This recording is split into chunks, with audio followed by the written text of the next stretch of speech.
एक ऐसी दुनिया जहां कल्पना ही सबसे खतरनाक हथियार है।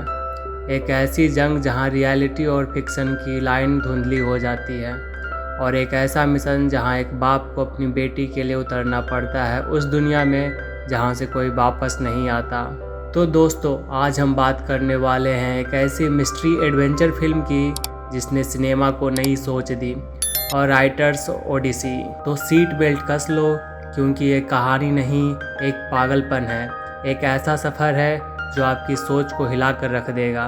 कहानी की शुरुआत एक सपने से होती है जिसमें एक आदमी एक डरावने किले में अपनी बेटी को ढूंढ रहा होता है। तभी एक भयानक मॉन्स्टर उसके सामने आ जाता है और उसकी नींद खुल जाती है। इस आदमी का नाम गुआन होता है, जिसकी बेटी 6 साल पहले किडनैप हो गई थी। तब से वह हर रोज़ उसे ढूंढने की कोशिश करता है और उसे बार बार उसी डरावने किले के सपने आते हैं। गुआन के पास एक खास टैलेंट होता है। वो किसी भी चीज़ को बहुत ताकत और सटीकता से फेंक सकता है। एक दिन वो पहाड़ पर बैठा होता है और एक ट्रक को आते देख उस पर पत्थर फेंकता है। ट्रक पलट जाता है क्योंकि ट्रक का ड्राइवर अनबैलेंस हो जाता है। वो ट्रक से निकले आदमियों से पूछता है कि उसकी बेटी कहाँ है, लेकिन वो लोग कुछ नहीं बताते और भाग जाते हैं। गुआन को उस ट्रक में बहुत सारे किडनैप बच्चे मिलते हैं और वो अपनी बेटी को वहाँ ढूंढता है, लेकिन उसे नहीं मिलती है। इसी बीच पुलिस आ जाती है और उसे किडनैपर समझकर गिरफ्तार कर लेती है। अगले सीन में हमें गुआन के अतीत को दिखाया जाता है। एक वक्त था जब वो अपनी पत्नी और 5 साल की बेटी के साथ खुशहाल जीवन जी रहा था, लेकिन उसकी बेटी किडनैप हो जाने के बाद उसकी ज़िंदगी बर्बाद हो गई। जब पुलिस उसे ले जा रही होती है तो रास्ते में एक काली कार आकर रुकती है। उसमें बैठी एक लड़की गुआन को कहती है कि अगर वह अपनी बेटी को बचाना चाहता है तो उसके साथ चलना होगा। गुआन उस कार में आकर बैठ जाता है और वहीं से एक नई रहस्यमयी और ख़तरनाक कहानी की शुरुआत होती है जो 2 दुनियाओं के बीच चलती है। एक असली दुनिया और एक काल्पनिक दुनिया जो एक लेखक की कहानी से जुड़ी हुई है। गुआन को जिस ब्लैक कार में ले जाया गया था उसमें बैठी लड़की अपना नाम लिंग बताती है। लिंग कहती है कि मैं तुम्हारे बारे में सब कुछ जानती हूँ, यहाँ तक कि तुम्हें किस तरह के सपने आते हैं। गुआन को कुछ समझ नहीं आता कि ये लड़की उसकी मदद क्यों कर रही है। तभी लिंग कहती है, मैं तुम्हारी बेटी को ढूंढने में मदद करूँगी, लेकिन बदले में तुम्हें भी मेरी मदद करनी होगी। फिर लिंग गुआन को एक शो में ले जाती है जहां एक आदमी एक नोवेल यानी कि उपन्यास के बारे में बात कर रहा होता है। यहीं से कहानी एक काल्पनिक दुनिया में चली जाती है, एक युद्ध भूमि जैसी दुनिया में जहां एक वॉरियर बहुत तेज़ी से भाग रहा होता है और दुश्मन उसका पीछा कर रहा होता है। तभी उस वॉरियर की बहन बीच में आकर दुश्मन से लड़ने की कोशिश करती है, लेकिन तभी एक बूढ़ा ताकतवर योद्धा आता है और लड़की को मार डालता है। लड़की का भाई अपनी बहन को नहीं बचा पाता है, लेकिन वो उस बूढ़े योद्धा से बदला लेता है और उसे मार डालता है। इस योद्धा का नाम कोविंद होता है। बूढ़े योद्धा की बॉडी एक खास कवच की वजह से जिंदा थी। जैसे ही वो मरता है उसका असली रूप बाहर आ जाता है, एक डरावना जीव जो कोविंद की बॉडी को पकड़ लेता है। ये जीव कोविंद का खून पीने लगता है और फिर उसकी बॉडी में एक आग उभरती है जो बोलती है कई सालों बाद फिर से ताज़ा खून मिला है, अब मज़ा आएगा। इसके बाद कहानी वापस प्रेजेंट वर्ल्ड में आती है। लिंग के बॉस को अचानक दौरा पड़ता है और वो गिर जाता है। लिंग गुआन को बताती है कि जो नॉवेल लिख रहा है उसने अंत में वॉरियर उस मॉन्स्टर को मार देता है, लेकिन हैरानी की बात यह है कि उस नॉवेल की घटनाएं असल दुनिया को प्रभावित कर रही है। लिंग गुआन को बताती है कि जो नॉवेल लिख रहा है वो असली ज़िंदगी में बिल्कुल पैरेलल चल रहा है। हर रोज़ वो लड़का जो इस नॉवेल को लिख रहा है वो लाइव आता है और अपने नॉवेल के कुछ पन्ने पढ़ता है। कुछ ही दिनों में उस कहानी में मॉन्स्टर को मारा जाना है, लेकिन असली खतरा यह है कि जब भी नॉवेल में मॉन्स्टर पर हमला होता है, लिंग का बॉस जो कि असली दुनिया में है उसकी हालत बिगड़ जाती है। तो अब डर यह है कि नॉवेल के अंत में मॉन्स्टर की मौत हो गई तो असल दुनिया में लिंग का बॉस भी मर सकता है। लिंग गुआन से कहती है, हमारे पास सिर्फ 3 दिन है, इससे पहले कि यह कहानी खत्म हो तुम्हें मेरी मदद करनी होगी। बदले में लिंग एक और बड़ा खुलासा करती है, हमने कुछ किडनैप लड़कियों को ढूंढा है, उसमें से एक लड़की हूबहू तुम्हारी बेटी जैसी है, बस डीएनए टेस्ट बाकी है।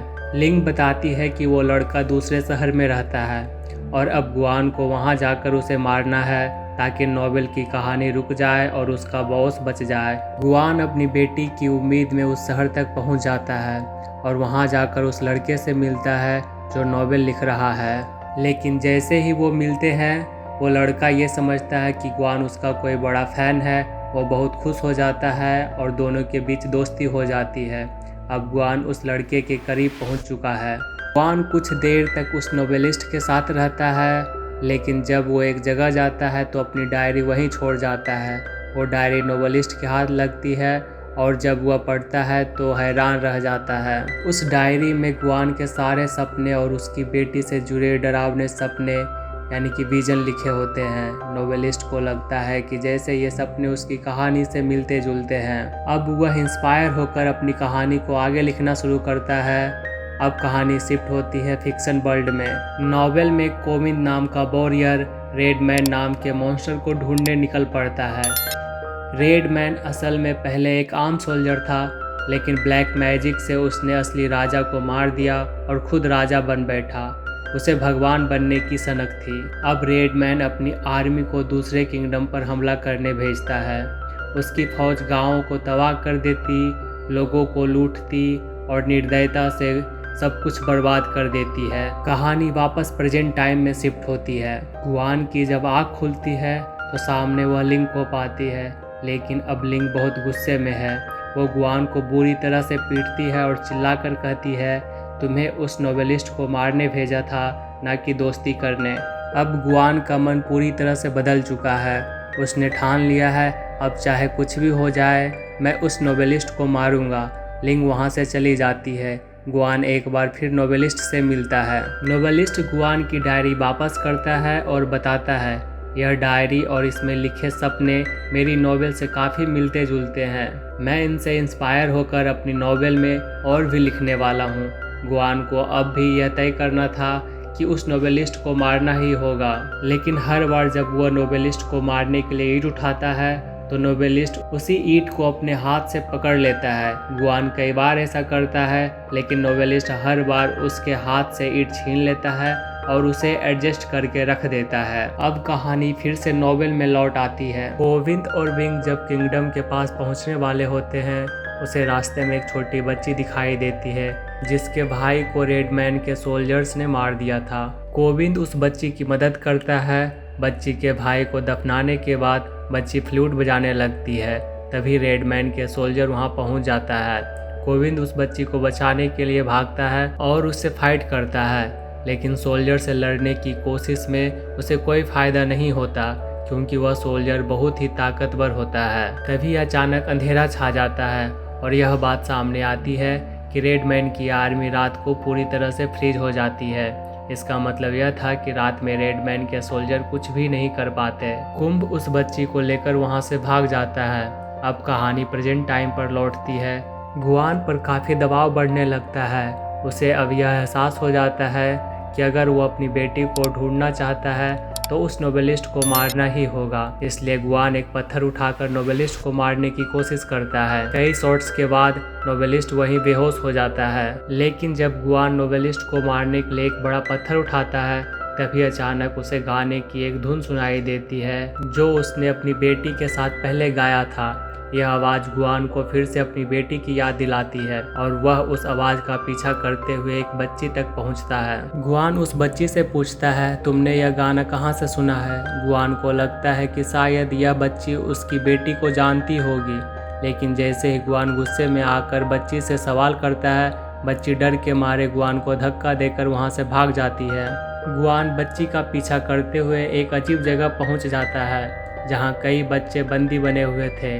वह उस जगह पर पत्थरों का इस्तेमाल करके किडनैपर से लड़ता है और उनसे अपनी बेटी के बारे में जानकारी लेने की कोशिश करता है। किडनैपर से पूछताछ करने पर वह यह बताता है कि वह उसकी पहली किडनैपिंग थी उसे यह नहीं पता कि इंजेक्शन में कितनी मात्रा में मेडिसिन मिलानी थी, जिसके कारण बच्ची की मृत्यु हो गई। किडनैपर ने बाद में बच्ची को वहीं छोड़ दिया। इस खबर से गुआन बेहद गुस्से में आ जाता है और उसे मारने की कोशिश करता है, लेकिन तभी वहां लिंग पहुंच जाती है और गुआन को शांत करने की कोशिश करती है। लिंग गुआन से कहती है कि वह उसकी मदद करेगी। इसी बीच किडनैपर वहां से भाग जाता है, तो गुआन लिंग से कहता है कि अगर वह किडनैपर का पता बताती है तो वह नोवेलिस्ट को मार डालेगा। इस समय लिंग को लगता है कि गुआन से यह काम नहीं होगा और उसे लगता है कि इस काम को किसी और को सौंप देना चाहिए। इसी दौरान लिंग का बॉस वहां पहुंच जाता है और उसे समझाता है कि अगर उसकी मजबूरी नहीं होती तो वह यह काम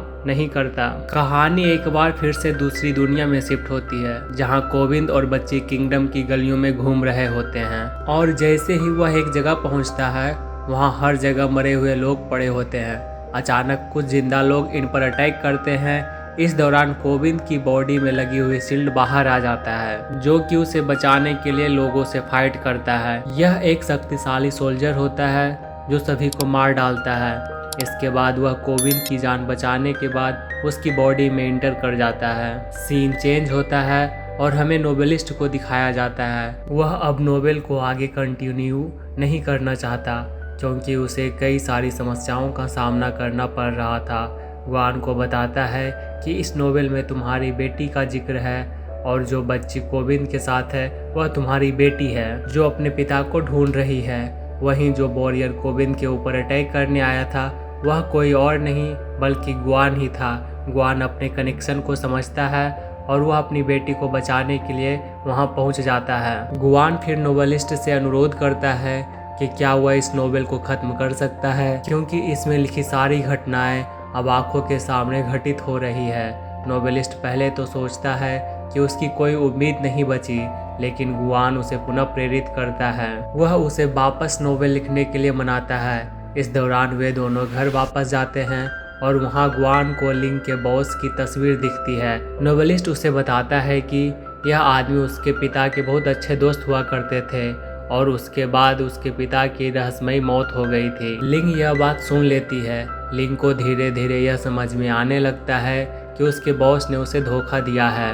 नोवेलिस्ट के पिता और लिंग के बॉस के बीच एक गहरी साजिश छिपी हुई थी। नोवेलिस्ट के पिता को मारने के पीछे बॉस का ही हाथ था और यह सब एक बिजनेस डील की वजह से हुआ था। जब लिंग को यह सच्चाई पता चलती है तो वह अपने बॉस से अपनी नफरत और धोखे का इजहार करती है। वह घोषणा करती है कि अब इस काम को छोड़ना चाहती है। वह जानती है कि बॉस उसे भी मार डालेगा। लिंग के बॉस को जब यह पता चलता है कि लिंग यह सब कुछ जान चुकी है तो वह अपने आदमियों से लिंग को किडनैप करने के लिए भेज देता है। अब गुआन को भी धीरे धीरे समझ में आने लगता है कि नोवेलिस्ट सेफ नहीं है। इस दौरान दोनों एक लाइब्रेरी में बैठकर इस स्थिति पर चर्चा करते हैं, लेकिन अचानक लिंग के बॉस का आदमी वहां पहुंच जाता है और एक खतरनाक लड़ाई शुरू हो जाती है। फिर कहानी का सीन नोवेल वाली दुनिया में शिफ्ट हो जाती है, जहां कोविंद और बच्ची रेडमैन के पास पहुंचने वाले थे। जब रात होती है तो कोविंद और बच्ची दरवाज़ा खोलते हैं और देखते हैं कि सारे मॉन्स्टर फ्रीज हो गए हैं। फिर कोविंद को किंग मॉन्स्टर यानी कि रेडमैन से मिलकर उसकी कायरता के बारे में पता चलता है। रेडमैन ने कोविंद के पिता को मारने की बात बताई, क्योंकि वह खुद को भगवान बनाना चाहता था। यह सुनकर कोविंद गुस्से से भर जाता है और रेडमैन कोविंद के बीच घमासान फाइट शुरू हो जाती है। रेडमैन बहुत ही शक्तिशाली होता है। वह कोविंद के साथ ज़बरदस्त युद्ध करता है। इस फाइट में जब शील्ड बाहर आता है तो वह रेडमैन पर भी हमला करता है, लेकिन रेडमैन बहुत ही शक्तिशाली होता है, जिसकी वजह से कवच को अपनी हाथों के बीच दबाकर मसल देता है। कोविंद भी पूरी तरह से घायल हो गया था और मरने ही वाला था। तभी छोटी बच्ची वहां आ जाती है। वह अपना फ्लूट बजाने लगती है। ये वही फ्लूट था जिसके बारे में उसके पापा ने कहा था कि मुसीबत में बजाना। जैसे ही बच्ची फ्लूट बजाती है वहाँ एक वॉरियर पहुँचता है। ये वॉरियर कोई और नहीं बल्कि उसी का पिता था, जो पहले रेडमैन की आर्मी में था। रेडमैन को यह आवाज़ पसंद नहीं आती है। वह गुस्से में अपनी बॉडी से टेक्टिकल्स के जरिए उस बच्ची को कैद कर लेता है। कहानी फिर से वर्तमान समय में आ जाती है। जहां नोवेलिस्ट नाम का इंसान बुरी तरह से घायल और बेहोश पड़ा हुआ है। लिंग और गुआन मिलकर उसे अस्पताल ले जाते हैं। वहां लिंग का बॉस भी आ जाता है और वह नोवेलिस्ट को मारना चाहता है, क्योंकि जो कुछ नोवेल में हो रहा था वह असल ज़िंदगी में भी असर डाल रहा था। गुआन समझ जाता है कि अगर नोवेल ख़त्म नहीं हुआ तो उसकी असली दुनिया भी तबाह हो सकती है, इसलिए वह लिखना शुरू करता है। अब सीन चेंज होता है और हमें दूसरी दुनिया में दिखाया जाता है। बॉरियर और कोविन मिलकर रेडमैन पर हमला करते हैं। यह जंग बहुत ही ज़बरदस्त होती है, लेकिन उस पर कोई असर नहीं होता। बॉरियर कोविन को बताता है कि रेडमैन के सिर में जो तलवार फंसी है वही उसकी कमजोरी है। कोविन और बॉरियर मिलकर वो तलवार नीचे की ओर खींचते हैं, जिससे रेडमैन के 2 टुकड़े हो जाते हैं। जैसे ही रेडमैन मरता है उसकी बॉडी के अंदर से एक छोटी बच्ची बाहर आती है और कोविन का टूटा हुआ कवच भी उसे बॉडी में मिल जाता है। अब तक गुआन को उसकी बेटी नहीं मिली थी, लेकिन अस्पताल के बाहर उसे एक प्यारा सा गाना सुनाई देता है और उसे एक छोटी बच्ची दिखती है। जब वो बच्ची पीछे मुड़ती है तो गुआन पहचान लेता है कि ये उसकी बेटी है। मूवी के आखिरी सीन में जो बच्ची बाहर आती है और जिस बॉरियर ने मास्क पहना था उसके चेहरे से मास्क उतरता है और वह कोई और नहीं गुआन था, और कहानी यहीं पर ख़त्म हो जाती है।